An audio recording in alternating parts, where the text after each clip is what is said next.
Lopez wants it away. And it's hit deep to left center. Andrew Jones on the run. This one has a chance. Home run! Mike Piazza and the Mets lead 3-2. Bartolo has done it!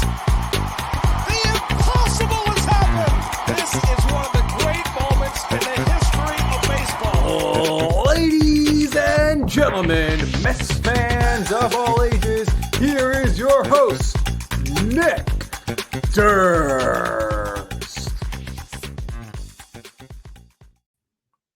Hello, Mets fans. Welcome back to another edition of Bleav in the Mets right here on the Bleav Podcasting Network. I'm your host, Nick Durst. And right now we're at this point in the Mets offseason where they keep making minor trades, trying to acquire or sign in free agency these relievers with ERAs in the career ERA of 4 or higher, which I don't think is going to do too much to help the bullpen. We could discuss that later on. But right now, the big news, of course, would have to be dinner. And that is all these dinners that Steve Cohen is having with Yamamoto and David Stearns and Jeremy Hefner and Carlos Mendoza. Who knows what's going to come of that? Obviously, everybody's holding up right now, waiting for Yamamoto and see how dominoes falls beyond that. We don't know what the Mets will do if they don't get Yamamoto.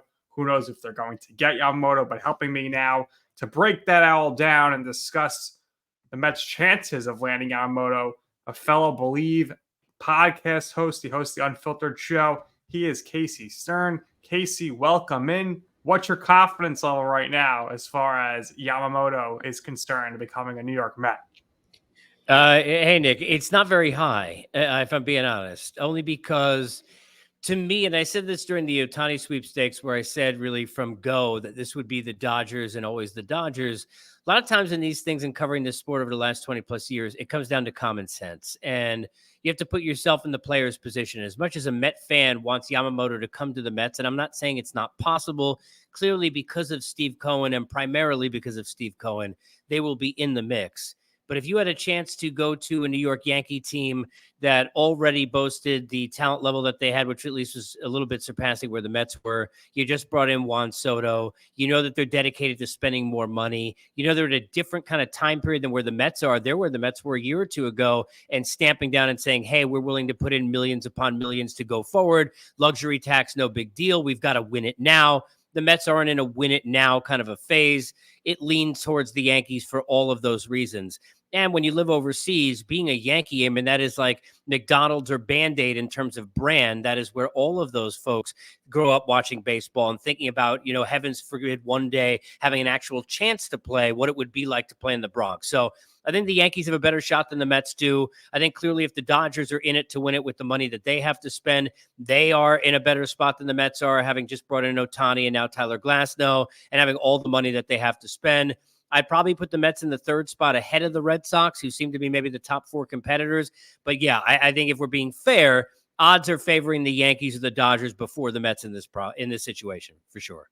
I agree with you, Casey. I'd be absolutely stunned if the Mets are able to pull this off and get Yamamoto in the orange and blue. If they do, it all comes down to Steve Cohen going way, way above with the money, because I think for the most part, the Mets, Dodgers, and Yankees, they're going to offer similar money. So unless it's maybe like $75 million extra dollars, I think like you're saying, when it all comes down to, he's going to go with one of these more traditional historic franchises of the Dodgers and the Yankees.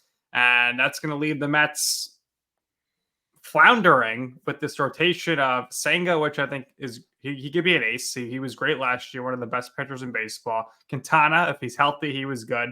Beyond that, a lot of question marks. I'm not banking on Luis Severino to give anything this season. Tyler McGill, we've seen he has flashes, but he has some struggles.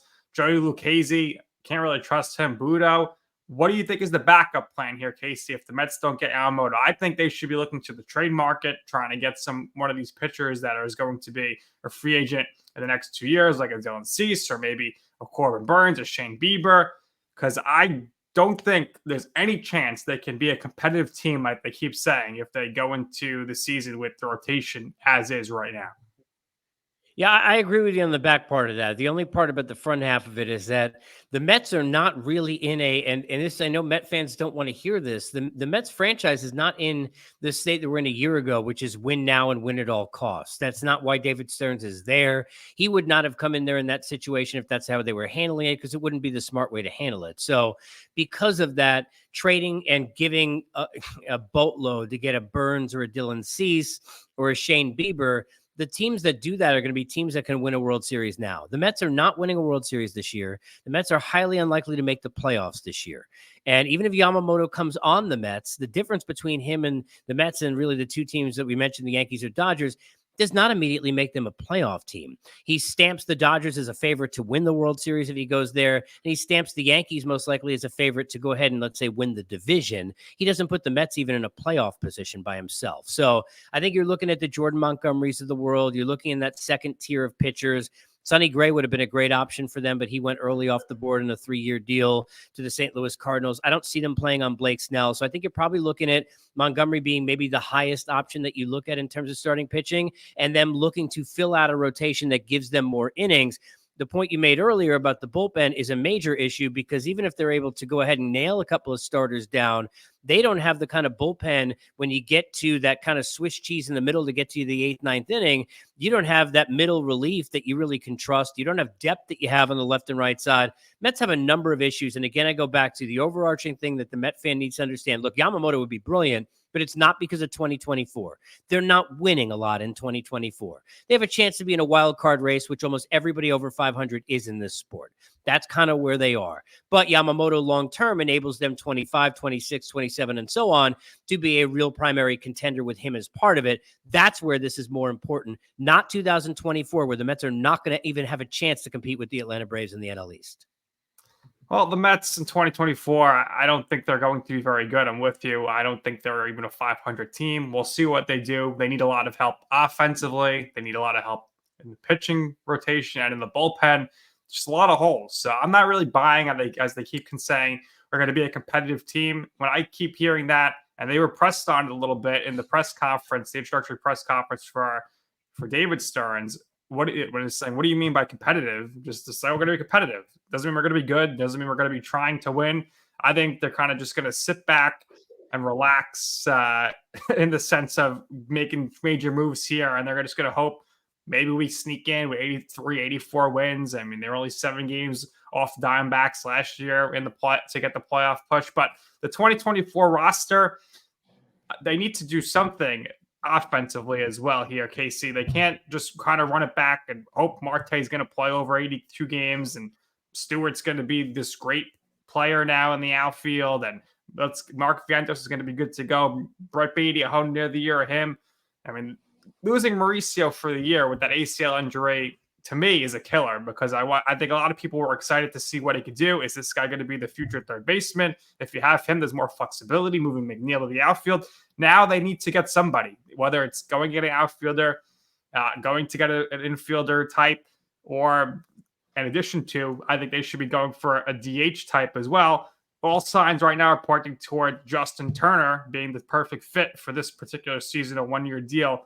Who are some people that you could envision or would like to see the Mets potentially target for offense this upcoming season? Yeah, look, I think Turner would be a great fit. I think to get him to sign with you, and I don't know what his other options are, because he's made plenty of money in his career, you might have to throw him a second year or some kind of option where if he reaches whatever it might be, invests and gets into a second year, because other teams that are in that marketplace for 1 year are going to give him a better chance to win. If he's signing a 1-year deal, he's doing it because this is a guy who's done great in the playoffs and is a guy who's World Series bound time and time again in his career, and that's what he wants. He didn't enjoy playing for a bad Red Sox team. So I just don't know. I mean, even at less money, he might take a 1-year deal somewhere else with a chance to win, as long as he has playing time, versus, $18 million or 20, whatever it's going to be for 1 year, to try and overpay him to take a 1-year deal. You may have to give him 2, which I don't think any team is going to want to do, but we'll see. As far as Turner, he's clearly a fit because he could DH for you. He could play some third base.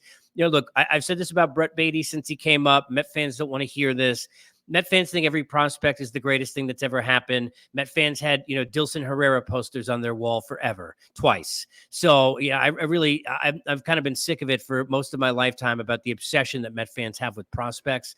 And I think at the end of the day, you have to be honest and think, look, Vientos is a nice offensive player, some power. He's got a lot of holes in his swing. Can't really play defense. Don't know what he is yet at all. I like Mauricio, much more upside to your part. And I think, for Beatty, if you told me he's going to hit seventh and, get better continuously on defense and be an okay hitter for you, that's kind of what he is. This is not David Wright. He's not going to be an impact offensive player for this team moving forward. So to your point, having Turner takes a little bit off of him, allows Turner to play a little bit at third base along with DHing, and maybe gives Beatty somebody to kind of watch and learn from. I think it would be a nice fit for the Mets. They definitely need help at the hot corner and at the DH spot for sure. Absolutely. I think he'd be a great fit. I think beyond that, they still would need another bat. Some of them not linked to it all at this point, but I thought would have been a good fit would be Hoskins. I think Hoskins, if you get him to DH, you need somebody to back up Pete at first base anyway. Not sure he'd be interested, but maybe if the money's right, and like you said, maybe these guys, they don't want the 1-year deal. I'd be willing to give someone like him a 2-year deal. I just think that for this team to succeed, not necessarily just this year, but moving forward, they need to figure out a way, Casey, to get a lot more power in this lineup and get some more runs driven in, because last year they ranked towards the bottom of the NL in runs batted in, and most of that production was coming from 2 players in Lindor and Alonso. So they need somehow, some way to figure out a way to infuse more power in this lineup. And you talked about the prospects. The prospects are so great. I don't think there's any of these prospects that are going to come up and all of a sudden to be hitting 30 home runs and driving at 100 RBI. I'm not someone who is all about let's hold on to these prospects and let's see what happens, because at some point you have to make some moves. I think with the prospects, they acquired 4 shortstops at the trade deadline last season. They have a shortstop now. They have Mauricio. They need pitching. Would you be surprised if the Mets are in the trade market at all this offseason to try to acquire a player by using this big prospect capital they built up as of late? Well, look, I many years ago said prospects are cool, parades are cooler. And it's something that I've lived by because I believe that you push the pedal down when you have a chance to win. The problem is the Mets don't have a chance to win. So I think, a lot of times it's striking when the iron is hot. And I think if the Mets prospects are to believe to be as good as maybe some that they believe that they are, you wait until you have a chance to pounce when you can win. You wait until a trade deadline where you can get that ace starter that pushes you over the edge. The Mets aren't even close to the edge. It's not worth trading these prospects now, because assuming that you think they're good, because if they're good, all they do is build value, and perception is more important than reality. So then if you're better than you think you are, you could trade and make a deal at the deadline. If you are not as good as we expect, which I don't think they're going to be very good, then next offseason you're a little bit closer. Right now, to go ahead and go trade for somebody who's starting at the front of your rotation, even if they got Dylan Cease, the Mets are barely a playoff team. And I think that that's the most important thing for Met fans to realize is they have to try and kind of hold on to their assets a little bit until they're closer. As far as the bats are concerned, look, the Jorge Soler types of the world, guys who can just give you some thump would be good for this team, because after dealing with Vogelbach in the DH spot for so long and not even swinging at the baseball, let alone hitting it hard most of the time, it's been difficult for them. But the other part is they could really use a left-handed bat with some thump. They're not getting that from Jeff McNeil, not getting that from Beatty on that side, not necessarily what you're expecting or wanting from Nimmo. And I know that Lindor is a switch hitter, but that left side's really hurting them, not having that guy who can hit behind Pete in that order, who can give you some thump, have a chance to hit 30 homers, drive in 100 plus. Obviously, we all know Juan Soto would have been a really good guy to have in that position. Absolutely. And the Mets, they just, like you said, they're not going for it this year, so they weren't looking to even get creative in a scenario where the Mets, they could have been a great trade partner with the Padres, because they could take so much salary on to save the Padres. The Padres, they could have said, well, you got to take the Yu Darvish contract, or you got to take the Soto contract. They could have got creative. Cohen has the money. We've seen it before with the trade deadline last year. The big thumper, we talked about it, Pete Alonso. I think it's 50-50 at best that he's a Met after this season. I think with the way they're probably going to play in the first half, which I think is poorly, I think David Stearns won't hesitate to trade Pete Alonso. And I think if they trade him, Mets fans need to wake up. That's the end. I hate when fans say, oh, we could trade him and then we'll sign him back. The only time that's ever happened was when Aroldis Chapman with the Yankees. I've never seen a situation where that happened. So for me, Casey, I think Alonso, 50-50 at best, he's back. And it really depends on how the Mets play in this first half. What do you think? Yeah, look, I think you're right. And I also think a lot of it comes down to whether or not they can get him signed. Obviously, considering who his agent is and the situation that he's in and the kind of money that first basemen have gotten paid, whether you look at the likes of Freddie Freeman or you look at a Matt Olson, who's in division with Atlanta, anything about Pete Alonso, who you could very much argue is not as good as either of those players. He's definitely not as good as Freddie Freeman, clearly. He's going to be looking for, and so will Scott, that kind of money. And because of the star power and because of the fact that he could put butts in his seats and all the different things that Alonso has already proven that he can do, including mashing at a high home run pace and being a thumper in the middle of a lineup. If they cannot get a deal done with him, and most likely he's going to want to go out to market and see what he can get, then yeah, the only reason you'd keep him is if you have a chance to win. I don't think it benefits them to hold on to him and get nothing because, look, I'm not by any means comparing him with Shohei Ohtani, please. But the Angels just had the worst trade deadline in the history of Major League Baseball, and I've been covering these deadlines for 20 plus years. They had a chance with a 1-of-1 and a healthy at the time Ohtani to go ahead and get probably the biggest deal at a trade deadline for any rental that we've ever seen. They probably would have gotten the biggest haul that we've ever seen at a trade deadline because of what he was. And the teams who would have tried to take those 2 months, Nick, to sell him into that early kind of a wooing process for that long-term deal, and they got nothing. The Mets cannot get nothing. If they're not that good, and if he cannot go ahead and get a deal done early and they can't give him whatever price he can't refuse, they have to trade Pete Alonso. I know Met fans don't want to hear this, but if they don't pay him $200 some odd million and you throw that in addition to everything else into next offseason, they're probably more likely to put together a pitching staff and a lineup that gives them a better chance to get there. And they haven't done it with Pete. You go back, you won 100 plus games. He was nearly non-existent in almost every Braves series in September. He was terrible. He was not good in the Padres series either. He is a guy who I love. He's great. He's a great person, and he hits a lot of home runs. But they could survive without him if they have to. I think if they get rid of him, it would be a huge mistake. It would be another bad luck for David Stearns, who I think the fans will quickly turn on. I think they're already getting a little worried with David Stearns. And it's not his fault. It's not his fault. How can it be his? How can it be his fault? Trades Pete Alonso? I think. Oh, if he trades Pete Alonso, yeah. Is he supposed to hold on to him and get nothing for him? You have to realize when these situations happen. The move is they have to sign him, otherwise the Mets fans are going to be very But if he doesn't accept about trading him now is if they're really building for the future here, would be to keep in mind now with the Mets that draft picks are going to be hard for them to come by because you saw it this year in the draft lottery. They dropped 10 spots because of their luxury tax impact. So if they're not, again, next year falling within the top 6, they're going to drop 10 spots again. So maybe at that point, you want to take that compensatory first-round pick that Pete Alonso will probably be attached to in free agency, and maybe you want to just hope that we could sign him like they did with Nimmo last year. He gets the free agency. He's the best target. So we'll see. I think a lot of it's going to depend. I don't think Pete's really that happy right now with the Mets. I think he obviously loved Buck Showalter. I think all the players did. So maybe he won't. He's saying he loves New York. I think he loves New York, but maybe he wants to be elsewhere. Maybe he wants to go somewhere where he thinks he can win. But it will be very hard to replace 40 home runs and 100 plus RBI. And we'll see how they do it. The only way they could really do that is maybe they go after a Juan Soto. But I don't know if they're going to be major players for Juan Soto in 2025. It's already being linked to that, but we heard they're going to be major players for Ohtani in 2023, in 2024. They weren't. They would have been if they won last year. They would have been if they won last year. Yeah, I mean, it didn't make sense for them because they weren't any good. Well, he wasn't interested in New York, but it would have tried. I mean, they didn't even try. The thing that I think, look, I think people need to realize, just going back to the David Stearns thing, because I think it's important to point out and to clarify. David Stearns will have nothing to do with Pete Alonso signing Pete Alonso is going to take the most money. If they overwhelm him with a crazy deal that's going to be above and beyond what he thinks he'll get in the market, then Scott will get that deal done, and they'll do it without going out to market. But that's Steve Cohen and his conversations with Scott Boras, not David Stearns.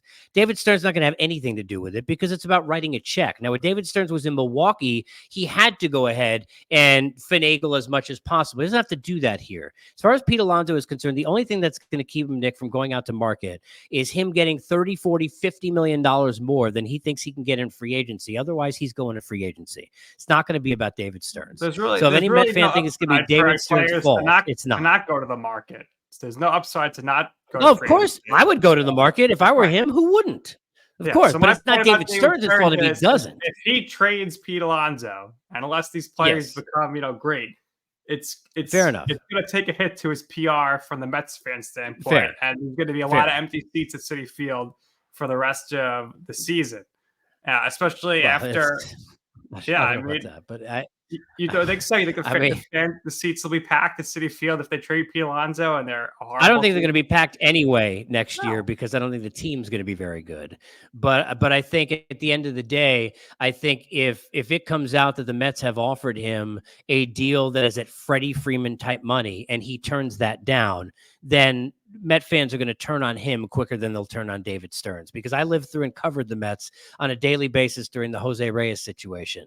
And Jose Reyes got booed every day that he came to Citi Field the next year after he took $100 million with the Marlins. But what people didn't talk about is that the Mets never even called him, never made him an offer. They never wanted him back. But the perception was that he took the money and went elsewhere. If Pete Alonso ends up wanting to leave in free agency and gets traded because the Mets can't get a deal done, and then he goes out somewhere else and gets paid a lot of money, people are going to be mad. We just lived through this with Jacob deGrom. The Mets had no business offering him a 5-year deal, clearly, but a lot of Met fans got angry when he took a 5-year deal and went to Texas and said, well, you said you loved us, but you don't love us. Pete Alonso is going to take the most money. If the Mets offer the most money, they'll have a chance to keep him. It's going to be that simple, but he's going to get paid. I mean, that's the agent that he played with, and that's what they do. He's going to get a big deal. He will be the highest paid first baseman, even though he's not a better player than Freddie Freeman, because that's what Scott will get him. Well, the markets keep changing. I think he's going to get a high contract, and I think the Mets would be wise to give him the highest contract. And to the Reyes thing, they should have traded Reyes because they didn't offer him a contract. So they knew they were going to offer him a contract. They should have traded him that season. But they were afraid of what you just said. But I'm just to clarify, and you're right, they were afraid of what you just said, which is why they didn't trade him, Sandy at the time. Because they couldn't, it was easier for them to say, hey, he went out into the market and took too much money, and we didn't have that kind of money to offer him, and we wish him the best. Because if they traded him, then it would have been voluntarily them saying they didn't want the player back. And they didn't. They never called Reyes that offseason at all. Not once. So to Soto, the Mets, they're ranked him for years now. I don't know if they'll be serious for him because, again, the Mets, even in 2025, I don't think they're going to be a team that's going to compete. And then if you're going to give Soto, what do you think? I think his agent, of course, will want at least $500 million. He's going to try to push it to $6 million maybe. And you're going to do that. How are you going to pay for, if they got Yamamoto, how are you going to pay for Alonso? I mean, I know Cohen has all the money, but is he going to put over $1 billion into 3 players? Probably not. So I don't know if the Mets will be seriously in on Soto, but do you think Soto would be interested or anywhere, or if he's just all about the money? I think Soto's going to take the highest amount of money no matter where the team is. Well, I don't think the Yankees would have made this deal if they did. It would be worth it either way, because I don't think with no offense, that I like Michael King, and I think Drew Thorpe could be very good. I don't think anybody they gave up is that great, so it would have been fine anyway. And they needed to have a big season off of all the disasters that they just dealt with. But I don't think the Yankees and Brian Cashman are making that deal in this generation of Steinbrenners we're living in if they didn't think that they had a real shot at Soto. So I think the Mets are going to have a hard time beating out the Yankees, who he's going to be with Aaron Judge back-to-back in a lineup. He stays healthy. So they're going to be sitting there day after day. He's going to make tons of money off the field. He's going to be a star in all the spotlight. He's got a charismatic smile. He's going to love up New York and be with that short porch at Yankee Stadium. And I don't think that he's going to leave. I mean, my guess is that he'll stay. He may go out to free agency, but my guess is the Yankees will pay him to stay. Do I think he would consider the Mets? I absolutely do. Soto is not the opposite of Ohtani, who did not want to be here, and a lot of guys don't want to be here. Soto wants to be in New York. Soto wants the spotlight. He is looking forward to all that brings to him. And I think, he was stuck in DC and then in San Diego, not necessarily LA. He wants to be in a big market and in the spotlight. So I think the Mets will have a chance. But any Met fan who thinks it's Alonso and Soto is crazy. They can't afford that. If they go after Juan Soto, it's in lieu of Pete Alonso, who, by the way, he's a better player clearly than Pete Alonso, so that's fine. But they're not going to be able to afford both of those players. The Mets are not going to be able to go back into a market and go spend $1 billion. The year they had last year, that would have been $300 some odd million more if Correa would have actually signed and that deal went through. That's not going to happen again at any point soon in this Cohen tenure. They didn't bring David Stearns in for that to ever happen again. They brought in David Stearns to squeeze as much as he could out of an orange, or an apple in this case. So how do you think Juan Soto will handle if, let's say, in May he's batting 220 again like last year and he's getting booed? Is that going to impact him as his decision to be in a New Yorker in the long term? Well, I mean, if you look at his numbers at the end of the year, they were pretty good. I know they're pretty good, but that's not going to stop Yankee fans from booing him. The good news is I think look, he can go out to free agency, and I think he will. So I think regardless, to your point of what you said about Nimmo, that is a Yankee situation where they have a year to basically sell him once he gets out to free agency about why he should stay. I think the Yankees are going to probably get Yamamoto. If I had to guess, that's where I think he'll go. And I think if he does, the Yankees will win the American League East and give Soto plenty of opportunities to be in October and feel pretty good about himself. I mean, I'm by no means a Yankee fan. All my family except myself are. But I think the Yankees are going to have an offseason that's only just begun. I think Soto was just the beginning of it. I expect them to get 2 more pitchers.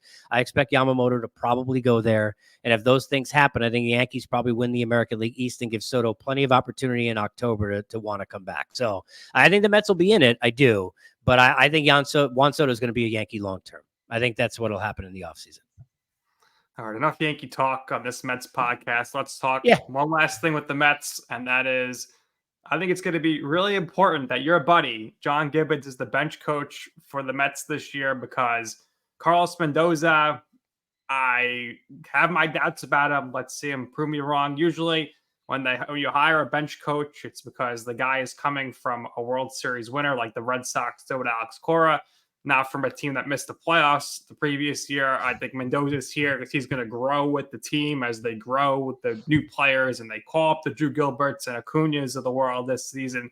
But I think it was crucial to get a veteran manager in there who's going to be the bench coach and could help the team learn. I think the team was hurt last year because Eric Showers moved to bench coach from hitting coach. It messed up the hitting. It messed up the in-game scenarios and preparedness and stuff. So Chavez back to hitting coach. That works. So John Gibbons, Casey, number 1, is he going to be giving you some free tickets this season? And number 2, how much of an impact do you think this guy is going to have on helping Carlos Mendoza become a great manager in the majors? No, I won't be asking him to get any tickets, but I've known Gibby for a long time, for many years. He's one of the best people in the game. And I think having him be back with the Mets is great for those who are old enough to remember him as a player, which did not go so very well for him. And that's something where he always wanted to kind of turn that back around after being a first-round pick with them and have a second life with the Mets. I think he will be great for the players in the room because he's a player's manager. He's a guy who relates and understands how to kind of relate to all different kinds of players. He'll be able to help Mendoza with that. And he's a guy, as a former catcher, we know what they are as managers, who really understands pitching. So I think he'll give a little bit of an additional help to Mendoza in that way. But in the people that I've talked to from booting on down the line over the last number of years, anybody you talk to about Carlos Mendoza, they just literally, they wax poetic about just how smart he is. And one of the things in talking to Gibby that he had said was that he just oozes just how smart he is as a baseball guy. And I think that that's going to help. And I do think, to your point, their hiring of Mendoza is, again, another statement to Met fans, because some still don't understand this, that they're not planning on winning a World Series here in 2024. And they're going to allow Carlos Mendoza to grow. But no, he's not in the former player type of when Dave Roberts came in. He's not Craig Counsell, who went, for people who don't understand or know this, and went into player development with the Brewers before he got down into the dugout after being a player. He's a guy who's been a bench coach and done it for many, many years and is kind of a baseball lifer. And what I would say is, I'm living down here in Atlanta now, and there's a guy in Brian Snitker who, while older, was a guy who had been toiling away in the minor leagues as a manager, been a bench coach. People were like, well, why the heck is this guy getting a job? And he's done pretty darn good over here with the Braves. So, I think Mendoza, if you believe everything that you hear, is a guy that Met fans are going to fall in love with, but I don't think it's going to be because they're going to win 90 games in 2024. So give the guy a little bit of time to figure things out. All right, Casey, this has been great. One last thing for you. What year do you think it will be that the Mets can return to the playoffs? A lot of it depends on how those prospects you just mentioned play. And I would add on the growth of Alvarez, and then, whether or not you get the health of Mauricio. The depth of the pitching in this system is a major issue. And it is the biggest problem with this team right now. They went for guys who were, having their 50th birthdays with Scherzer and Verlander, and they went so in on the now that they don't look. Tyler McGill, the fact that, David Peterson, who, God bless, I hope he, gets better and gets healthy, but his ERA was like 800 a year ago. They don't have much in terms of depth. I think it's going to be at least 2 years. I'll hedge on the positive side and say 2025, but it may be 2026. One of the biggest problems is that the National League, especially the division they're in, it is almost unconscionable to think about them being better than the Phillies or the Braves. When you look at the rosters, they're so far apart right now, especially Atlanta. So you're looking at a wild card because you're not going to be nearly as good as Atlanta, at least for probably 3-4 years, to be quite honest. So I think if we're being fair, let's say 2 years out. I don't think this year, but they got a shot the year after. All right, I would say it depends. If Drew Gilbert comes up and he's Corbin Carroll, maybe they can make it in 2025. That'd be nice. If not, I think it all depends on who the next manager of the Mets is. That's when they'll be back in the playoffs. Casey, this has been great. Please let everybody know where they could find your show and your work. You can find me at Unfiltered, the Bleav Network. Get on the artist formerly known as Twitter, X, if you will, at Casey Stern. Hop up into the bio. Jump on the YouTube channel. You can catch 234 episodes and counting. And catch Unfiltered on the Bleav Network right here, where we've got our cousin in Bleav in the Mets. Casey, this has been great. Thank you so much, everybody. Check out Bleav in the Mets on social media and our YouTube page, of course, at BLEAVINTHEMETS. I'm on Twitter at Nick_Durst and on Instagram at Nick's Food and Stuff. And until next time, everybody, let's hope for the best and let's go Mets.